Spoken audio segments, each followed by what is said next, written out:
Monsieur Stemmer. Alors, par rapport au décès de notre papa qui est parti.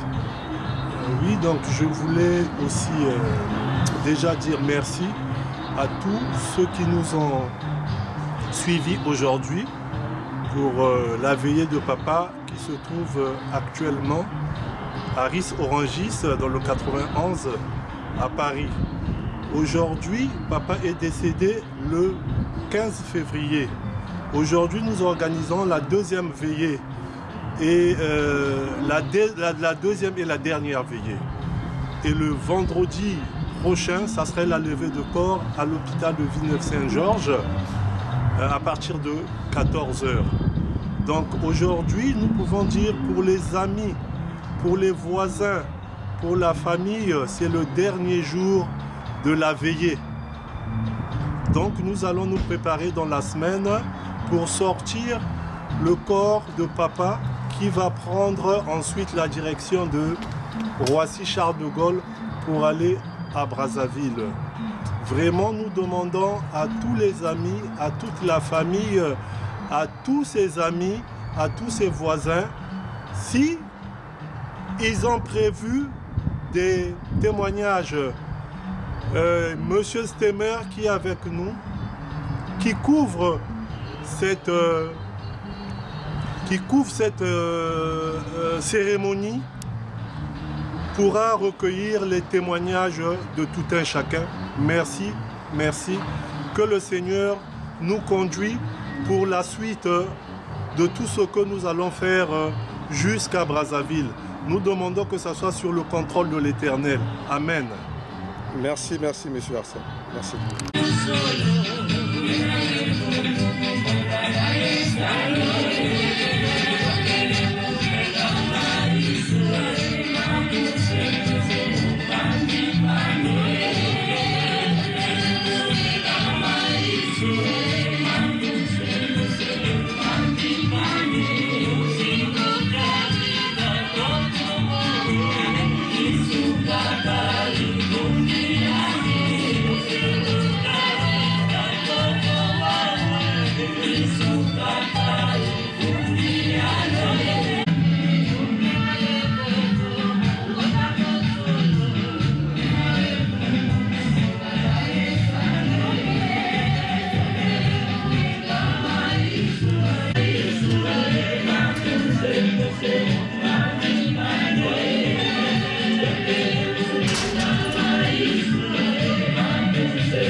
Allô, allô, allô. Je pense que je peux parler à voix nue, hein, je me ferai entendre, je crois.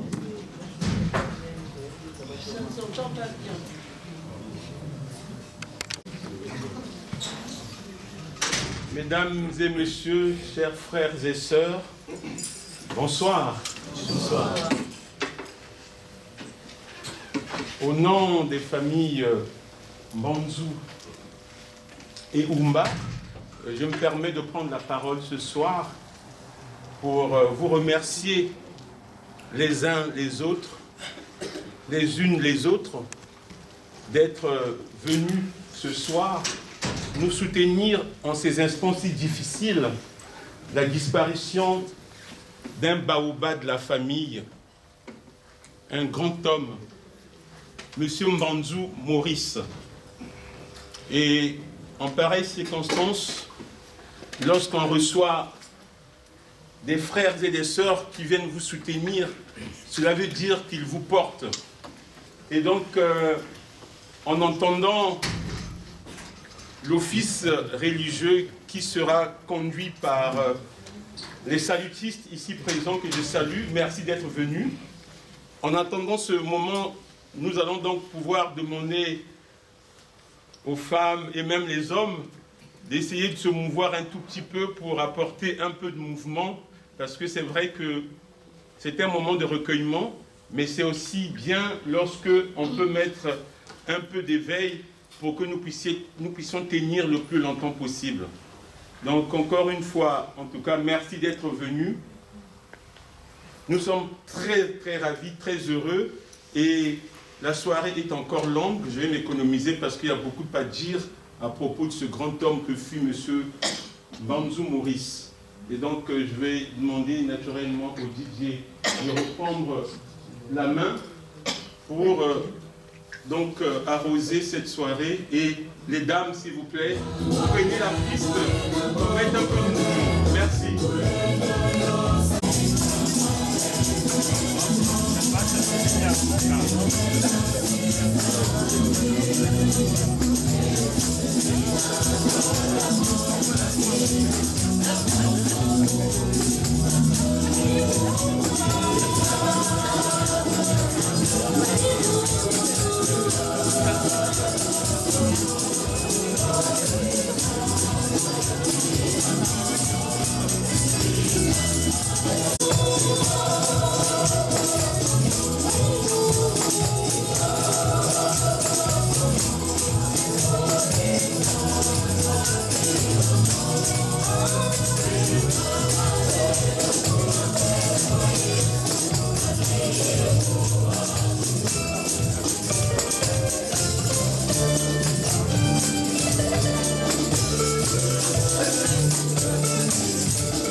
DJ, je t'adore, John Grass, DJ, je t'adore, t'es mon chouchou.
John Brass, DJ, je t'adore, t'es mon chouchou. John Brass, DJ, je t'adore, t'es le meilleur.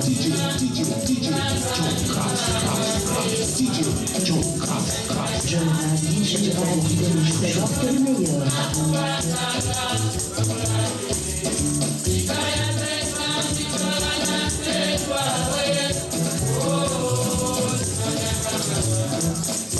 DJ John Brass.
La première chose que je voudrais dire, c'est de dire merci à ces dames qui ont pris la piste pour animer. Comme je vous disais tout à l'heure, en effet, on est là pour pleurer, mais quand on pleure, il faut aussi animer, danser en l'honneur de Papa Banzou qui nous a quittés. À cette allure, si on reste chacun blotti sur sa chaise, on risque de ne pas terminer la soirée. C'est vrai. Donc, tenir jusqu'au petit matin, puisque nous sommes partis de nos maisons pour venir honorer la mémoire de notre cher papa, Papa Banzou Maurice. Alors, je vais en cet instant demander à Papa Jean-Claude Ngimbi de l'Armée du Salut, car comme vous le savez, Papa Maurice, Papa Banzou Maurice, fut un soldat salutiste. Et donc, c'est à juste titre que nous avons ici l'honneur de recevoir la congrégation salutiste qui est venue nous accompagner en ce moment si difficile. Donc, Papa, le major Ngimbi, si vous pouvez nous faire le plaisir de conduire la prière pour le repos de l'âme de notre cher Papa. Papa Ngimbi, à vous la parole. D'abord, bonsoir, messieurs et dames. Veuillez excuser le pasteur responsable de la congrégation qui ne peut pas venir ce soir parce que depuis hier et aujourd'hui, il anime une formation. Et donc moi, je viens parce que par amitié à papa Maurice Mbanzou, parce que quand on était arrivé pour la première fois à Paris Nation, eh bien, il était là, nous accueillant, et il était quelqu'un toujours plein de joie et avec des bons conseils. Voilà, donc à ce titre-là, je voudrais aussi prier pour Pauline et pour la famille à ce moment même. Voilà, prions. Éternel notre Dieu, nous t'implorons ton nom, parce que aujourd'hui, eh bien, tu as rappelé à toi ton serviteur, papa Maurice Mbanzou. Il repose auprès de toi. C'est vrai qu'il a été longuement malade et nous ne pouvons pas le voir, mais aujourd'hui nous savons qu'il est auprès de toi. Et Seigneur, pour la famille, pour les enfants, pour les petits-enfants, Seigneur, nous réclamons de ta part la paix. Nous réclamons, Seigneur, eh bien, la consolation. Que ton esprit consolateur puisse entourer chaque membre de la famille Mbanzou. Nous voulons vraiment, Seigneur, que tu puisses assister chacun dans cette période de deuil et de séparation. Seigneur, veille, donner encore de l'espérance du revoir. Car un jour, auprès de toi, nous serons tous rassemblés auprès de toi pour l'éternité. C'est pour cela, Seigneur, pour nous qui sommes encore en vie, Seigneur, permets vraiment que nous puissions, chaque jour que tu nous donnes, eh bien, penser à la finitude, qu'un jour nous allons quitter ce monde. Un jour nous serons, eh bien, auprès de toi. Mais en attendant, Seigneur, accorde-nous ta grâce, accorde-nous ton pardon, accorde-nous ta paix, Seigneur, et accorde-nous cette espérance en toi. Comme ta parole le dit, si mentionné sur le mur de cette salle, Seigneur, même s'il mourait, eh bien, celui qui croit en toi vivra, vivra éternellement, vivra avec toi. Seigneur, vraiment que cette espérance de la vie avec toi chaque jour, même si nous passons par des moments de deuil, de tristesse, des moments de difficultés, des moments de questionnement, Seigneur, que toi, tu puisses nous venir en aide. Seigneur, bénis chacun d'entre nous ici, les amis, les connaissances, Seigneur, que vraiment ta grâce suffisante puisse demeurer dans les cœurs de chacun. Et que ce moment que nous passerons et que nous sommes en train de passer, et demain également, lorsque nous allons célébrer ton nom pour la vie que tu as donnée à ton serviteur, papa Maurice Mbanzou, que ce temps-là soit à ta seule gloire. Bénis chacun de nous et bénis cette nuit de veillée. Au nom de Jésus-Christ, je prie ainsi. Amen. Amen.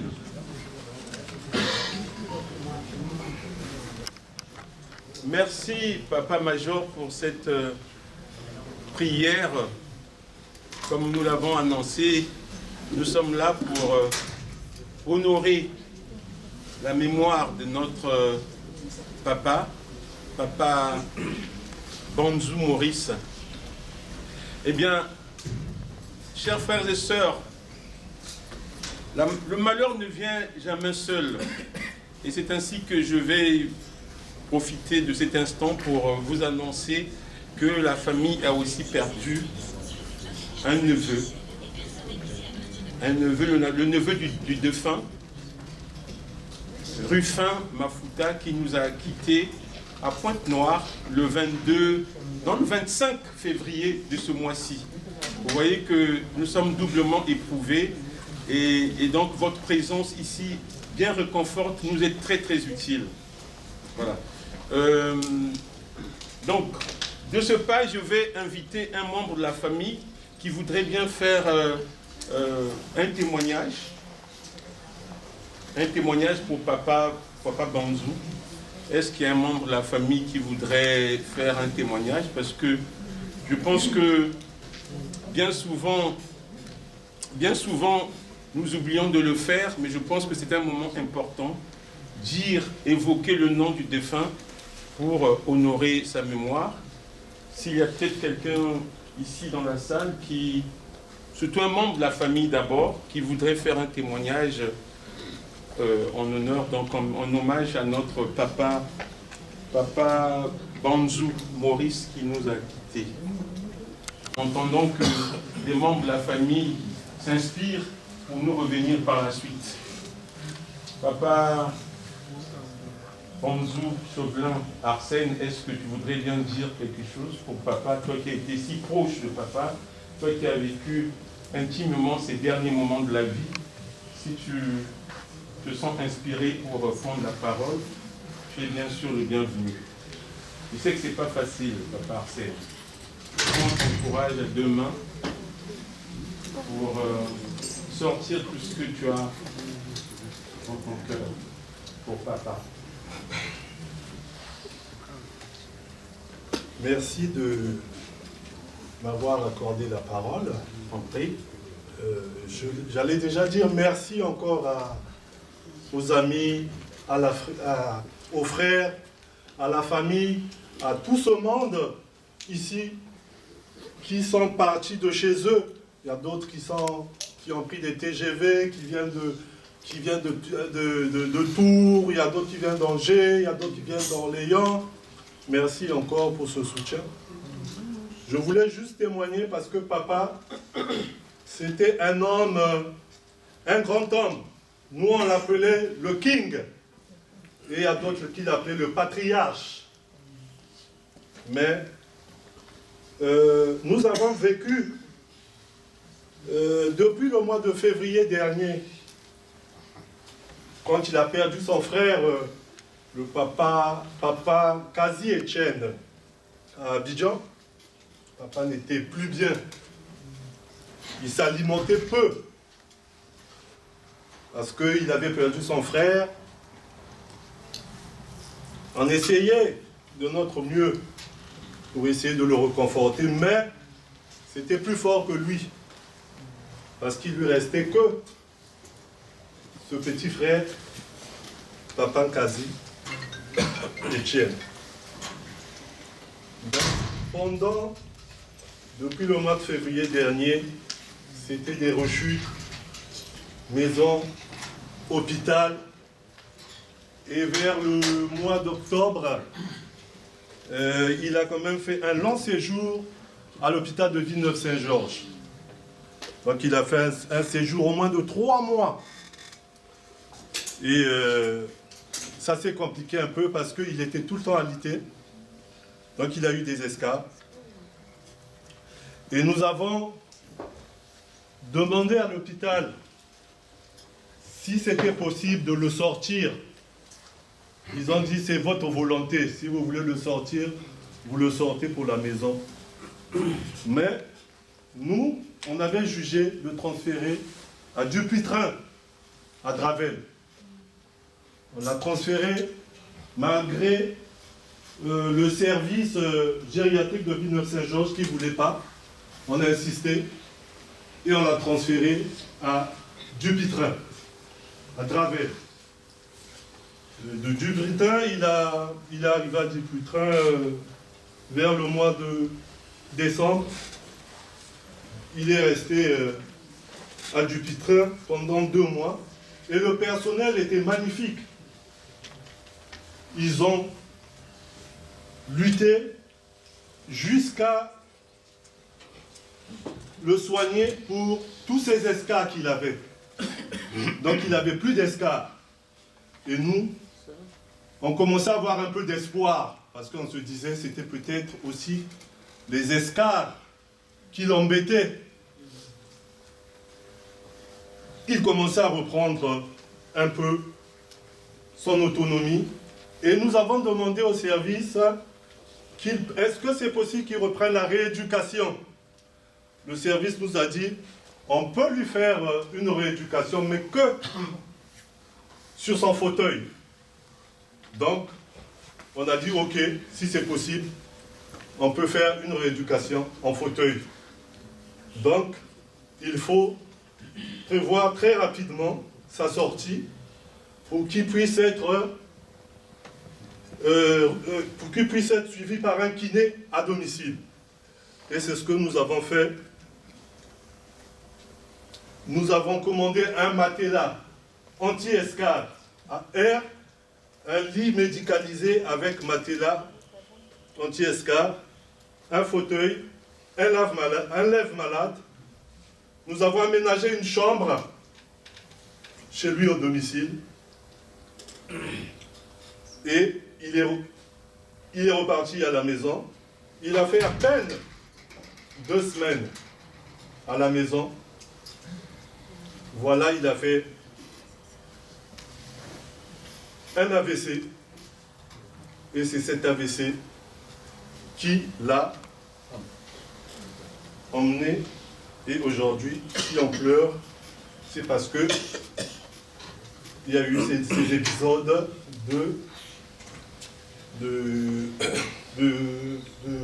comment je peux dire, de maladie. Mais papa nous disait toujours, Sakeno luzolo, Bakeno muluzolo, ça veut dire l'amour. Il a toujours voulu que nous soyons toujours rassemblés, nous ayons toujours cet amour pour les frères, les sœurs, la famille. Moi, je crois qu'aujourd'hui, papa est parti. L'amour qu'il a demandé, qu'il a toujours demandé, va rester entre nous. Et il faudrait qu'on continue à s'aimer, on continue à toujours parler quand il y a un problème, à toujours se comprendre et se dire des choses parce qu'on est des hommes. C'est pas facile. Lui-même, il disait, c'est pas facile. Il disait, c'est une grande famille, mais aujourd'hui, il n'est plus. Mais ce que je demande à toute la famille, à tous les frères, à tous les amis, papa n'est plus aujourd'hui, mais faisons l'amour. Cultivons cet amour pour que demain, lui qui est parti, nous qui sommes restés, pour qu'on puisse toujours vivre ensemble. Merci. Félicitations pour ton courage parce que ce n'est pas toujours évident de trouver les mots en pareille circonstance. Pour ma part, j'avais prévu un petit mot dans le prolongement de ce que tu viens de dire pour que ceux qui sont ici réunis au nom de Papa Banzou Maurice puissent mieux connaître ce grand homme qu'il fut. Et justement, tu as eu raison de dire tout à l'heure, Papa c'est un grand homme. Et ces propos-là trouveront leur écho dans le petit mot que j'ai rédigé pour mieux faire connaissance de la vie de Papa Maurice qui nous a quittés. Et donc, je vais vous demander une petite attention pour qu'au sortir de ce jour, de cette soirée, pardon, nous puissions mieux en savoir de ce qu'il a été. Né le 31 janvier 1935 à Moussounsou, dans la périphérie de Boko, en République du Congo, Papa Banzou est le deuxième d'une fratrie de 5 membres dont il était le dernier survivant. Il nous quitte précisément à l'âge de 90 ans. 90 ans. Plutôt un bel âge, on peut le dire. Mais, bien sûr, nous aurions souhaité qu'il vivasse un peu plus longuement. Telle est la volonté des hommes que nous sommes. Mais, malheureusement, comme nous le savons, la volonté des hommes et celle de Dieu ne coïncident pas toujours. Et nous avons donc appris à notre dépens que Dieu est le Tout-Puissant. C'est lui qui décide de notre souffle de vie. Que papa ait longtemps souffert ne diminue en rien la peine de ceux qui ont la chance de le rencontrer. Car personne n'est jamais assez préparé pour accepter le départ d'un être qu'on a tant aimé. Et je pense que nous pouvons être d'accord sur ces points. Chers frères, chères sœurs, sachons bien prendre la mesure des choses. La disparition de Papa Mbonzou rappelle la chute d'un baobab dont l'ombrage nous manquera pour l'éternité. Et j'aimerais évoquer ici un auteur français, Alphonse de Lamartine, qui disait « Un seul être vous manque et tout est depeuplé ». Un depeuplement qui va sûrement affecter tous ceux qui le côtoyaient. Ces 11 enfants, dont certains sont présents ici, ces 32 petits-enfants, ces 15 arrière-petits-fils, sa famille et bien sûr ses amis. De lui, chacun de nous gardera le souvenir d'un homme profondément attentionné et protecteur. Chez nous, on a coutume de dire « Nzokwalembakamin on a été ». Eh bien, cette pensée populaire africaine lui va très bien, Papa Mbonzou. Cette pensée lui va très bien, car Papa Mbonzou n'a jamais capitulé devant le poids des responsabilités de la famille. Et ce n'est pas par hasard s'il en est devenu, je reprends le mot de Arsène Mbonzou tout à l'heure, il en est devenu le patriarche, le chef. C'est par la force de son courage qu'il y est parvenu. Il n'a jamais capitulé. Son amour pour les autres trouvera son prolongement dans la foi religieuse. En effet, Papa Mbonzou a été un grand soldat de l'église salutiste. Tout à l'heure, dans son propos, Papa Ngimbi le disait encore. Et Papa Mbonzou a fréquenté l'église salutiste depuis son plus jeune âge. Donc, le témoignage, la prière a été faite tout à l'heure par le major Ngimbi. Peut-être que viendront des témoignages encore plus vivantes pour que nous puissions toujours continuer à honorer la mémoire de Papa Mbonzou. Sur le plan professionnel, Papa Mbonzou fut comptable de formation. Grand commis de l'État, il a servi pendant longtemps au ministère de Finances. Par la force de son travail, il a gravi les échelons jusqu'à terminer comptable. Très rangé dans sa vie, il était très peu porté aux mondanités, préférant consacrer le plus clair de son temps à la lecture qui était l'un de ses rares divertissements. Papa Mbonzou laisse un grand vide dans nos cœurs, naturellement. Il nous va falloir combler désormais par les beaux souvenirs que nous n'avons plus partagés avec lui. Comme le disait d'ailleurs, je ferai encore allusion à un autre auteur, Thomas Campbell, qui disait « Vivre dans les cœurs que nous laissons derrière nous, ce n'est pas mourir ». Voilà ce que je pouvais dire pour honorer la mémoire de Papa Mbonzou, mais je pense que d'autres témoignages me compléteront.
Oh,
Oh,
Thank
you.